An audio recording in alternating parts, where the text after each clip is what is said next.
तो good evening friends. आज के इस ऑनलाइन क्लास के अंदर हम अंडरस्टैंड करेंगे इंजीनियरिंग ड्राइंग रीडिंग। ड्राइंग को पढ़ा कैसे जाए। तो ड्राइंग को जब पढ़ते हैं तो रिकॉर्डिंग हो रहा है। ड्राइंग में जो इनपुट है वो समझना जरूरी है कि ड्राइंग में क्या क्या दिया हुआ है और हमारे लिए क्या महत्वपूर्ण है। सारी चीजें हमारे लिए इम्पोर्टेंट हो सकती है, कुछ जगह ऐसी होती है कि हमारे लिए काम की चीजें वही हमें समझना जरूरी है। बट अगर ड्राइंग को पूरी जिस तरह से समझोगे तो आप बाकी चीजों को भी कवर कर पाओगे या बाकी की भी हेल्प कर पाओगे।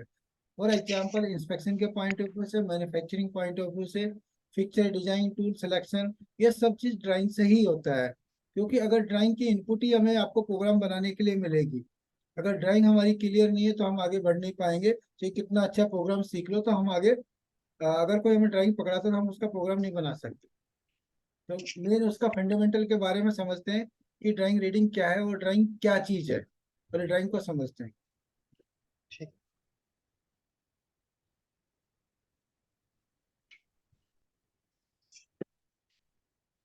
इस ड्राइंग को हम मैकेनिकल इंजीनियरिंग ड्राइंग की बात कर रहे हैं। अभी जो हम ड्राइंग देख रहे हैं वो मैकेनिकल इंजीनियरिंग की ड्राइंग। क्या है कि एक मैकेनिकल होता है, एक आपका सिविल होता है, इलेक्ट्रिकल होता है, डिफरेंट डिफरेंट टाइप की अलग अलग इंडस्ट्रीज के लिए अलग अलग ड्राइंग यूज होती है।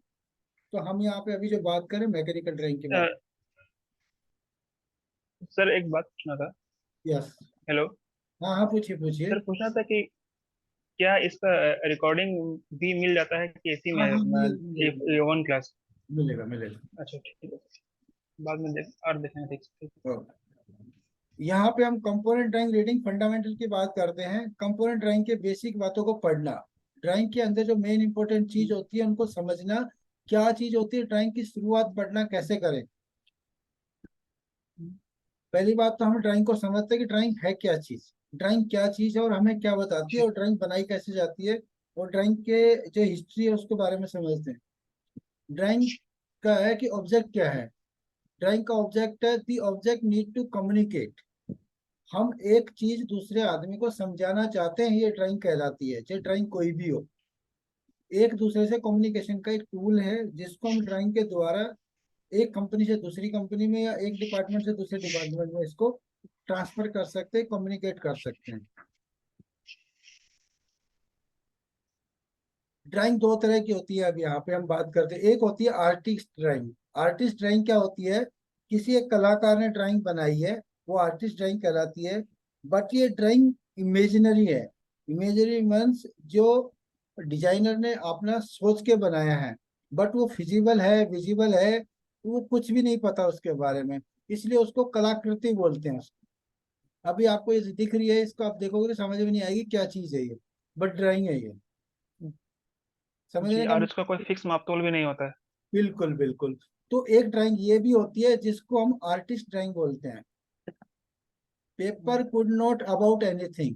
जो कागज है वो हमें बता नहीं सकता कि इसमें क्या लिखा है। Observe the way the post are crossing. यहाँ पे देख रहे हो पिलर आपस में क्रॉस हो रहे हैं, ये पिलर कहाँ का क्रॉस हो गया, यहाँ से क्रॉस हो गया, तो ये विजिबल नहीं है ये। Have you ever seen such as construction, इस तरह का कोई कंस्ट्रक्शन देखा कभी? नहीं। तो ये क्या हो गया, एक आर्टिस्ट ड्राइंग होगी। ध्यान दे के पोस्ट किस तरह से क्रॉस कर रहे हैं, क्या आपने कभी ऐसा निर्माण देखा है? नहीं देखा। अब सेकंड पे बात करते हैं। सेकंड हम जो बात करते हैं इसको हम बोलते हैं आपका दी फंडामेंटल डिफरेंट। इसमें दोनों में डिफरेंस क्या है। एक आर्टिस्ट ड्राइंग होती है, आप यहाँ देख रहे हो कंप्यूटर दिख रहा है, एक चूहा दिख रहा है, एक आपका डॉग दिख रहा है, और ये कुछ दिखा रखा, बट ये क्या है, ये जस्ट एक कलाकृति है। क्या आपने कभी डॉग को कंप्यूटर चलाते देखा है? नहीं। तो जस्ट एक आर्टिस्ट यस। की अपनी इमेजिनेशन है। ऐसे ही विपरीत अगर हम बात करें मैकेनिकल और टेक्निकल ड्राइंग। टेक्निकल ड्राइंग हमारे क्या बताती है, टेक्निकल ड्राइंग हमारी ग्राफिकल व्यूज में होती है, और ये हमें हर एक पार्ट के बारे में जितनी हमारी डायमेंशन है, दूरी है, और उसमें जितनी भी चीजें उनको अंडरस्टैंड कर सकते हैं, और सेम ड्राइंग को देख के हम वैसा ही पार्ट बना सकते हैं या एक दूसरे को कम्युनिकेट कर सकते हैं। ठीक है। अभी अच्छा। इंट्रोडक्शन करते हैं ड्राइंग की। जो हम ड्राइंग पढ़ते हैं इंजीनियरिंग ड्राइंग, वो किस लैंग्वेज में ड्राइंग होती है, और उसको क्या बोलते हैं? तो introduction to graphical language and design. हम जितने भी ड्राइंग देखते हैं वो ग्राफिकल लैंग्वेज में होती है। ग्राफिकल क्यों जरूरी होती है? ऐसी जानकारी का संचार करें जिसे लिखित रूप में आदान प्रदान करना संभव नहीं होगा। ग्राफिकल की जरूरी क्यों पड़ा कि ऐसा आदान प्रदान करने के लिए जरूरत पड़ी इसकी, ताकि हम एक दूसरे को बता सकें कि ये डायमेंशन आपको यहाँ से इतनी बनानी है, इसलिए इसकी जरूरत पड़ी। विजुअल जानकारी को संचार करने के लिए चित्रों का उपयोग क्यों नहीं करते? विजुअल जानकारी को हम कम्युनिकेट करने के लिए चित्रों के द्वारा उपयोग क्यों नहीं करते? कि आमतौर पर एक ड्राइंग कुछ ऐसी चीज का प्रतिनिधित्व करती है जो सिर्फ वैचारिक या कॉन्सेप्ट स्तर पर मौजूद होती है। जस्ट एक रफली कॉन्सेप्ट बनाते हैं ना हम, उसमें कोई डायमेंशन नहीं होती, कोई स्केल नहीं होती है, जस्ट एक कॉन्सेप्चुअल ड्राइंग होती है। तो उसमें एक्चुअल में क्या है ये क्लियर नहीं होता। सचित्र प्रतिनिधि का उपयोग क्यों नहीं करते? एक ड्राइंग में चिन्हित जानकारी का उपयोग एक स्टिक कंपोनेंट स्टिक सिस्टम बनाने के लिए किया जाना चाहिए। तो ये ग्राफिकल्स के बारे में है। What is drawing? ड्राइंग है क्या चीज? Drawing is a graphical representation of real things, an idea और ए पर्पज डिजाइन। ड्राइंग जो होती है वो हमारी एक ग्राफिकल रिप्रेजेंटेशन होती है, और वो रियल थिंग्स होती है जो सच्चाई होती है। And ideas, idea means concept, और ए पर्पोजल डिजाइन। ये तीन चार तरह से आपकी ग्राफिकल लैंग्वेज में ड्राइंगें बनती है। Why graphical represent? Graphical method of represent in basic natural form of communication of ideal what is universe and timeless. जो रिप्रेजेंट के ग्राफिक जो रिप्रेजेंट करती है उसका जो सिद्धांत है, वो कॉन्सेप्ट है कि जो आपकी प्रिंसिपल है, जो उसका क्या बोलते हैं पद्धति है, जो नेचर है, वो कम्युनिकेशन के संचार का एक बुनियादी प्रतीक रूप है, जो यूनिवर्स मतलब पूरे वर्ल्ड के अंदर, ब्रह्मांड के अंदर, और टाइमलेस है। It is impossible to explain things through text. कुछ चीजें ऐसी होती है हम जो लिख के टेक्स्ट के द्वारा भी कम्युनिकेट नहीं कर सकते। कोई डायमेंशन अगर डिस्टेंस हमें दिखाना है और परपेंडिकुलर बना के दिखाना, तो हम स्केच बना के ही दिखा सकते हैं, उसको लिख के नहीं बता सकते। इसलिए ग्राफिकल लैंग्वेज इस ड्राइंग के अंदर डाली गई है। अब ग्राफिकल लैंग्वेज क्या चीज है? ये सिंपल कंपोनेंट है। यहाँ पे एक सिग्नल कंपोनेंट दिख रहा है साधारण, और एक यहाँ पे ये न्यूटन्स का स्टीम वैगन दिख रहा है। तो ये स्टीम वैगन बनाने के लिए आपका इसको देख के बना सकते हैं? नहीं बना सकते, क्योंकि ये आपका, इसको हम वर्ड में व्याख्या करें कि भाई ये जो इतनी डंडी लंबी है, कितनी लंबी है ये नहीं पता। ये व्हील है, व्हील कितना बड़ा है, कि एक व्हील से दूसरे व्हील का डिस्टेंस कितना है, ये नहीं पता। तो try to describe in word the following representation, एक मैकेनिज्म। ये जो मैकेनिज्म बना हुआ है, क्या इसको हम वर्ड में समझा सकते हैं? नहीं समझा सकते। लेकिन ये इधर नट बोल्ट है, इसको हम समझा सकते हैं। How to hard how are to define in word, शब्दों में परिभाषित करना कितना कठिन है। जब तक इसमें डायमेंशन नहीं हो तो हम शब्दों में बयान नहीं कर सकते इसको। ग्राफिकल लैंग्वेज और यूज होती है आपकी यूनिवर्सल के लिए। ये एक विश्वव्यापी भाषा है जो पूरे वर्ल्ड वाइड में यूज होती है। The information can be convey regardless the spoken language. जो हम मुंह से बोल रहे हैं वो अपनी डायमेंशन अपने आप बोलेगी कि ये पार्ट नंबर ये क्या है, ये क्या है, हमें बताने की जरूरत नहीं है। जैसे यहाँ पे कोई लैंग्वेज लिखी है, बोले जाने वाली भाषा की परवाह किए बिना जानकारी दी जा सकती है। हमारी लैंग्वेज बोलने की कुछ भी हो, बट जो लिखा है वो अपने आप रिप्रेजेंट करेगा, एक नंबर क्या है, दो नंबर क्या है, तीन नंबर क्या है। ये हमारी ग्राफिकल लैंग्वेज कहलाता है। इसी को well spoken language in now. यहाँ पे एक एक का हमने लिखा है, हमने लिखा हुआ है, और जो बोल रहे हैं वो सेम है। तो जब बोले जाने वाली भाषा जाती है, जब बोले जाने वाली भाषा जानी जाती है तो अधिक जानकारी अधिक स्टिक होती है, एक्यूरेट होती है। अगर ट्रायंगल लैंग्वेज वो लिखी हो जो हम अंडरस्टैंड कर पाते हैं, तो वो हमारे लिए और आसान होता है, जिससे हमें जानकारी स्टिक मिलती है। Essential for a good drawing, एक ड्राइंग के अंदर अच्छी चीजें क्या क्या होनी चाहिए? Should represent the concept idea geometry clearly. एक अच्छी ड्राइंग की अनिवार्यता क्या है? कॉन्सेप्ट आइडिया ज्योमेट्री का स्पष्ट रूप से प्रतिनिधित्व करना चाहिए। should be able to communicate with other without doubt। Drawing जो है एक से दूसरे के पास जाएगी तो बिना किसी डाउट के उसको समझ में आनी चाहिए।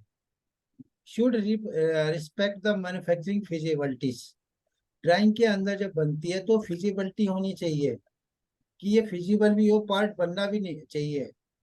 ऐसा है कि हम डायमेंशन कुछ लाइन ऐसी लिख दी कि हम वहां पे ड्रिल ही नहीं कर सकते, तो वो भी गलत है। मतलब ये ड्राइंग के अंदर मेन चीज है जो होनी चाहिए, ये डिजाइनर के लिए होती है और हमें अंडरस्टैंड करने के लिए भी जरूरी होती है। Should favour of lot of standardisation. Standardisation इसलिए जरूरी है कि ऐसा नहीं कि उसे कुछ भी अपनी मर्जी से कुछ भी ड्रा कर दिया, कुछ भी डायमेंशन कहीं भी कुछ भी लिख दी, ऐसा नहीं है। जो वर्ल्ड वाइड स्टैंडर्ड चल रहा है उसी को फॉलो करना चाहिए। अभी हम नेक्स्ट चलते हैं इसमें, ड्राइंग की डेफिनेशन। इंजीनियरिंग ड्राइंग क्या है? इंजीनियरिंग ड्राइंग जैसे मैकेनिकल ड्राइंग, मैन्युफैक्चरिंग ड्राइंग या ब्लूप्रिंट या ड्राइंग डायमेंशन प्रिंट या कोर बहुत कुछ भी कहा जाता है।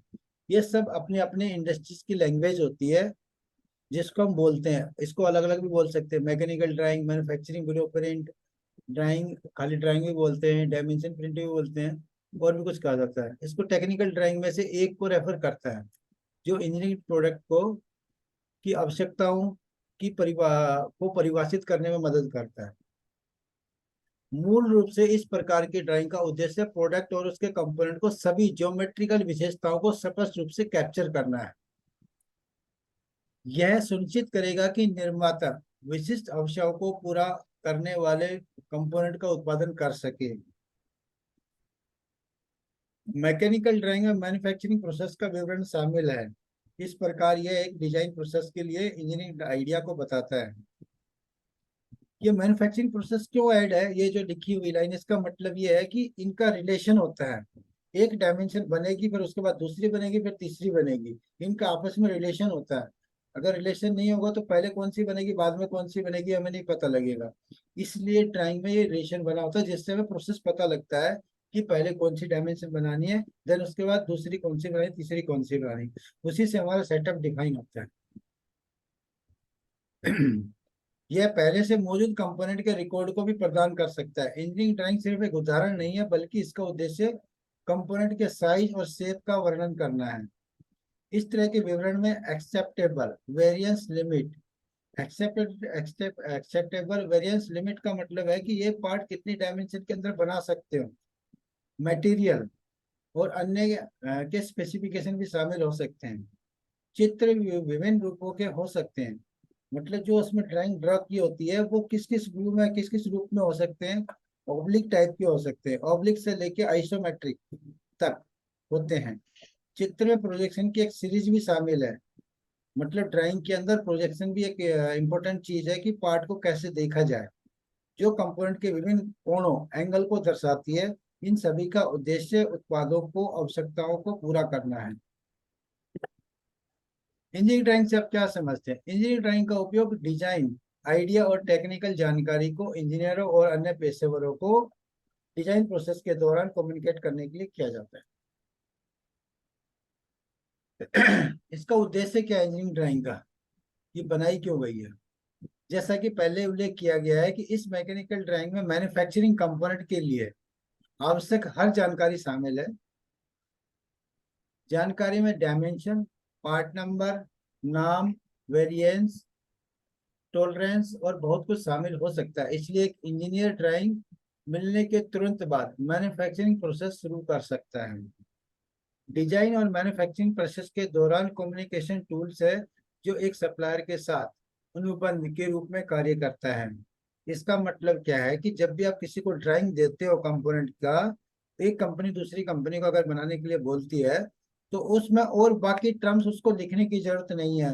वो ड्राइंग अपने आप में एक कॉन्ट्रैक्ट है कि ड्राइंग के अकॉर्डिंग आपको पार्ट देना, दैट्स ऑल, ये आपका कॉन्ट्रैक्ट है। आप उसमें ये नहीं बोलोगे कि अलग से लिखने की जरूरत नहीं है कि इस पार्ट का टॉलरेंस इतने में बनाना है, इसका मेटेरियल ये बनाना है, आपको अलग से बताने की जरूरत नहीं है।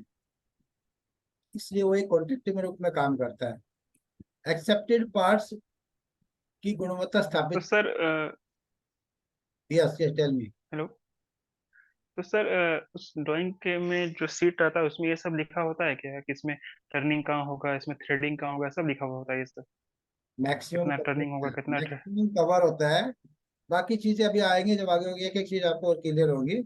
ये पूरा चैप्टर है, इसमें कम से कम 200-250 स्लाइड है, तो एक एक एक करके कवर करेंगे इसको। ओके। एक्सेप्टेड ठीक है। पार्ट्स मतलब ये पार्ट्स कितने में एक्सेप्ट होगा, उसकी क्वालिटी क्या बनानी है, क्वालिटी स्टैंडर्ड को मेंशन करता है। मैन्युफैक्चरिंग प्रोसेस निर्धारित करता है। इंस्पेक्शन मेथड को भी निर्धारित करता है कि पार्ट को इंस्पेक्शन कैसे करना है। ठीक है। What are the 7 categories of the technical drawings. जो ड्राइंग बनती है वो 7 तरह की अलग अलग कौन सी बनती हैं। एक technical drawing and there types. Second है आपका जर्नल लेआउट ड्राइंग। तीसरा होता है लेआउट ड्राइंग। चौथा होता है journal arrangement drawing. Detail drawing, assembly drawing, erection drawing, process flow diagram. ये सब ड्राइंग के ही पार्ट है। ये ड्राइंग डिफरेंट डिफरेंट वे में हो सकती है। इसमें डिटेल ड्राइंग का मतलब होता है कि एक होती है मेन ड्राइंग, उसके बाद एक डिटेल ड्राइंग बनती है। डिटेल ड्राइंग हमें ये बनाती है कि हर एक पार्ट की डायमेंशन और डिटेल में जाएंगी। असेंबली ड्राइंग इसलिए होती है कि ये पार्ट असेंबल कैसे होगा, पार्ट का फेस कैसे कांटेक्ट में आएगा, नट बोल्ट कैसे टाइट होंगे, किस फ्लो में टाइट होने, अंदर गैसकेट लगाना है, ग्रीस लगाना है, क्या लगाना है, वो सब असेंबली का पार्ट है। तो वो हमें बताएगा। इरिक्शन ड्राइंग। इरिक्शन ड्राइंग क्या होती है कि कोई भी आप बाहर से, जैसे इरिक्शन का मतलब होता है आपका इंस्टॉलेशन या इरेक्शन। आप मार्केट से कोई भी पार्ट लेते हो, उसको कहीं पे लाके जोड़ के और फिर उसको इंस्टॉल करते हो, वो इरेक्शन कहलाता है। तो जो अलग अलग पार्ट आए मार्केट से, उनको आपने जोड़ा, जोड़ के वो पार्ट बनाया। फॉर एग्जाम्पल आजकल मॉड्यूलर फर्नीचर आते हैं। मॉड्यूलर फर्नीचर मार्केट से लेते हैं तो अलग अलग पार्ट में आता है, तो उसकी ड्राइंग साथ में आती है, इस पार्ट को कैसे जोड़ना है, वो इरेक्शन की ड्राइंग कहलाती है। सपोज करो इस पार्ट को बोल्ट से जोड़ना है, इसको नट बोल्ट से जोड़ना है, ये छेद कहाँ कहाँ आएंगे, कहाँ कहाँ बोल्ट लगेंगे, ये इरेक्शन का पार्ट है। Process flow diagram. Process flow diagram भी हमारी ड्राइंग का ही पार्ट है। इट्स मीन पहले प्रोसेस के अंदर क्या क्या डायमेंशन बनाएंगे, सेकंड प्रोसेस के अंदर क्या बनेगा, थर्ड के अंदर क्या बनेगा, फोर्थ के अंदर क्या बनेगा। ये हमारा प्रोसेस फ्लो डिफाइन करता है। अभी आता है इंजीनियरिंग ड्राइंग को पढ़ा कैसे जाए। पढ़ा कैसे जाए और पढ़ने का स्टैंडर्ड क्या है। Engineering drawing reading fundamental.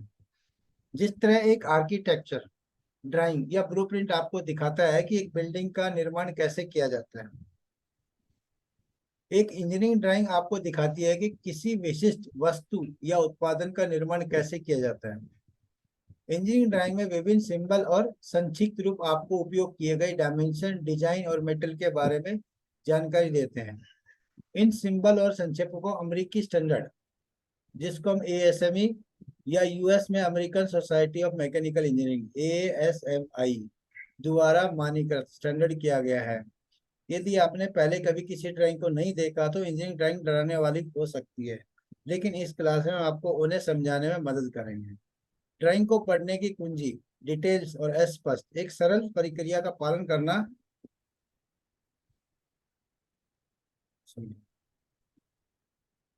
है, जो अधिकांश ड्राइंग की कई समानताओं पर निर्भर करती है। आगे बढ़ने से पहले मेरा सुझाव है कि नीचे दी गई प्रक्रिया से गुजरते हुए एक ड्राइंग को काम में ले या अंडरस्टैंड करें। How to read the technical drawing. किसी कंपोनेंट के मैन्युफैक्चरिंग प्रोसेस को डिजाइन करने के लिए पार्ट ड्राइंग को पढ़ने का तरीका समझना आवश्यक है। टेक्निकल ड्राइंग, जिसे mechanical drawing, mechanical work drawing या मैन्युफैक्चरिंग ड्राइंग भी कहा जाता है, बनाए जाने वाले पार्ट के निर्माण के लिए आवश्यक डिटेल्स प्रदान करते हैं और इस तथ्य के बाद भी इस्तेमाल किया जा सकता है। मान लें कि आपके पास पहले से बने हुए पार्ट की टेक्निकल ड्राइंग है, आप निम्न जानकारी देखने के लिए ड्राइंग का उपयोग कर सकते हैं। Geometry, dimension, tolerance, material, construction. Manufacturing technical drawing 3D CAD के रिप्लेसमेंट नहीं है। एक पॉइंट ये भी बता देता हूँ, 3D अपने आप में एक अलग है और 2D अलग है। तो मैन्युफैक्चरिंग टेक्निकल ड्राइंग जो है वो 3D का रिप्लेसमेंट नहीं है। 3D अपनी जगह है और 2D अपनी जगह है।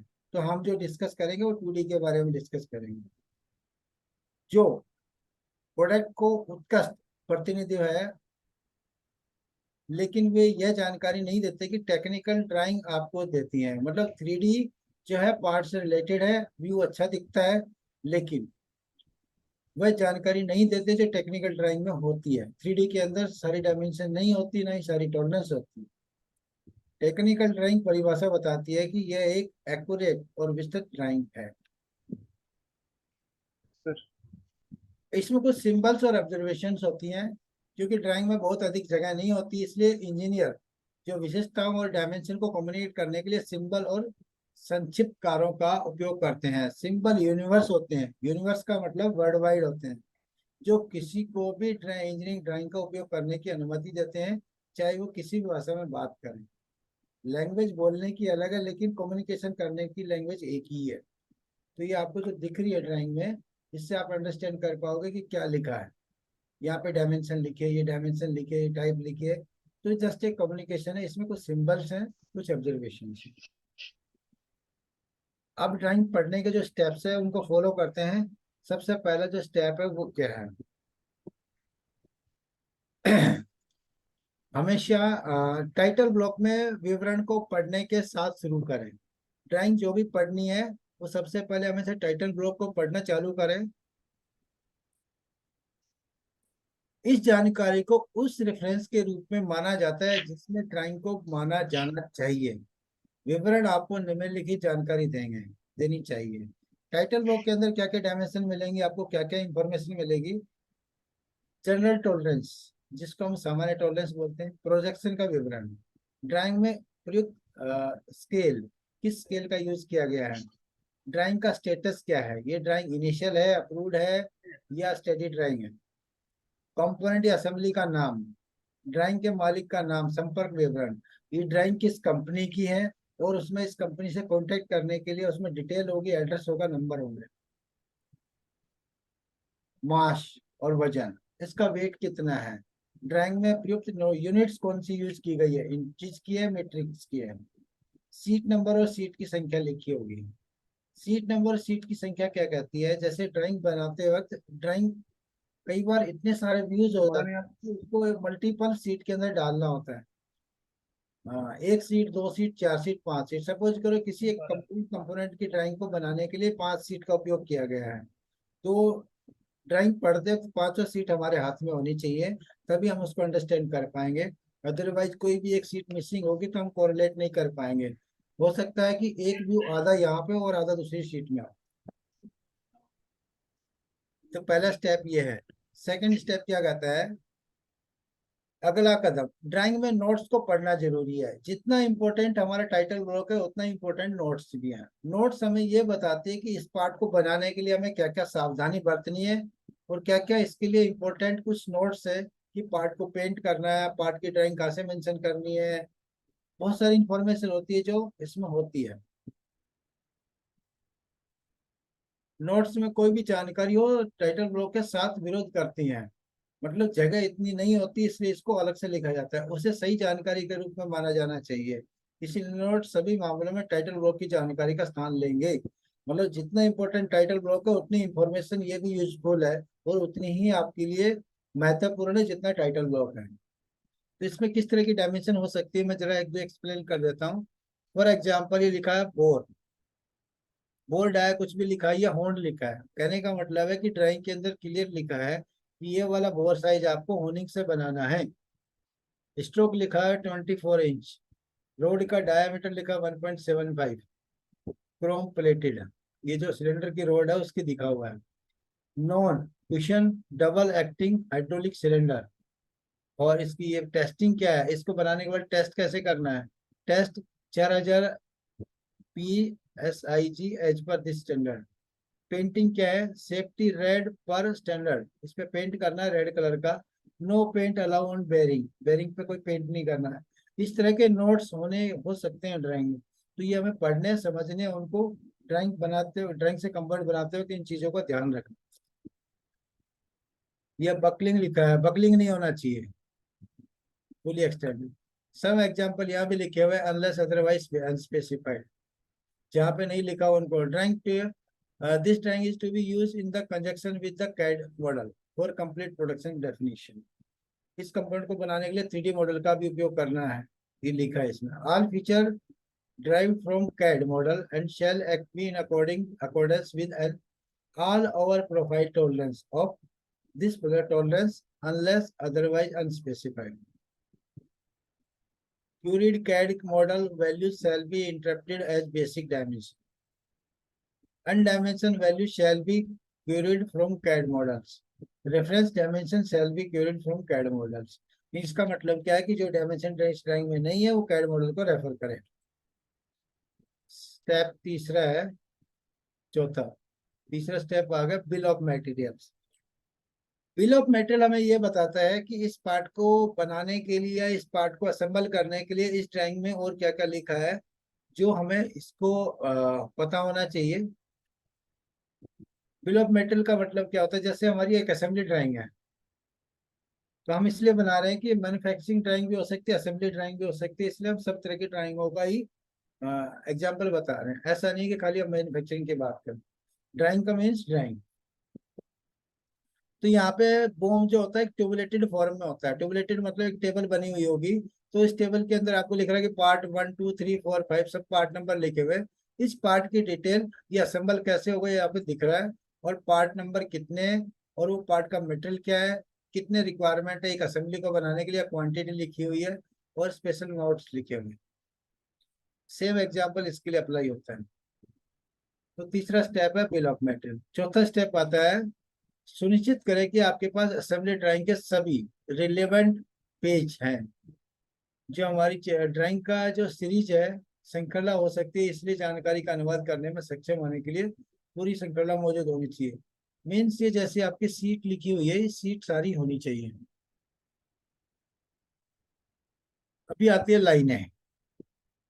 लाइन बहुत इंपॉर्टेंट है, क्योंकि ड्राइंग को पढ़ने के लिए आपको लाइन ही इंपॉर्टेंट है। बिना लाइन के आप ड्राइंग को अंडरस्टैंड नहीं कर पाएंगे कि कौन सी लाइन क्या बता रही है, क्या महत्व है इसका। तो जस्ट मैं ओवरव्यू बता दूं, बाकी जब हमारा लाइन चैप्टर आएगा लाइन वाला उसमें आएगा। जस्ट मैं ओवरव्यू बता रहा हूँ, ये स्टेप्स हैं। अभी एक एक के बारे में इसका डिटेल में आपको चैप्टर एक एक क्लास ली जाएगी, तो लाइन के बारे में अलग समझाया जाएगा। बिल ऑफ मेटल के बारे में एक एक जितने भी स्टेप्स हैं उनको और डिटेल में बताया जाएगा। विजिबल लाइन, छिपी हुई लाइन और फैंटम लाइन के बीच में अंतर को समझें। ये तीन तरह की लाइन दिखा रखी है यहाँ पे। एक होती है विजिबल लाइन जो दिख रही है, एक हिडन लाइन होती है जो नहीं दिखती है, एक फैंटम लाइन होती है जो मीन्स आपका पेंडुलम का काम करती है। विजिबल लाइन इंडिकेट करती है कि एक किनारा ये आपका प्रशासनिक दृश्य में दिखाई दे रहा है। मीन्स जो आपको व्यू है उस व्यू का ओवरऑल जो बाहर का आपका आउटर लाइन है वो आपकी दिखाई देगी। छिपी हुई लाइन दर्शाती है कि किनारे, चेहरे के पीछे छिपे हुए किनारे, जितने भी एजिज हैं, एजिज जितने भी किनारे हैं या कोई होल है जो हमें दिख नहीं रहा लेकिन अंदर है, तो जो है वो डॉटेड लाइन से लिखा जाएगा, जिसको हम मिडल लाइन बोलते हैं। फेटम लाइन वो होती है, फेटम लाइन की संरचना के किनारों को दर्शाती है कि जो प्रशंसनीय जो आपको प्रोजेक्शन है लेकिन ड्राइंग में शामिल नहीं है, या फेटम लाइन का अर्थ स्पष्ट रेखा टेंजेंशियल लाइन भी हो सकता है, या एक वक्र शुरू का समाप्त हो सकता है, मतलब कर्व में होगी कोई डायमेंशन। सेंट्रल लाइन असेंबली के ज्योमेट्रिक सेंटर को दर्शाती है। सेंट्रल लाइन ये दर्शाती है कि एक पार्ट आपस में दूसरे से जुड़ता है तो एक सेंट्रल लाइन में जुड़ता चला जाएगा, इसी का आगे जुड़ता चला जाएगा। मीन्स एक ही सेंट्रल लाइन पे सारे पार्ट असेंबल होंगे। या जब मैन्युफैक्चरिंग होती है तो एक सेंट्रल लाइन हो सकती है किसी राउंड पार्ट की। सेंट्रल लाइन किस तरह से दिखाई जाती है वो आपको ब्रेक लाइन बोलते हैं उसको। ये सेंट्रल लाइन होती है और सेंट्रल मार्क। 6 नंबर का होता है प्रोजेक्शन। प्रोजेक्शन अपने आप में एक बहुत बड़ा चैप्टर है, इसको आगे समझाएंगे डिटेल में, बस ओवरव्यू बता रहा हूँ।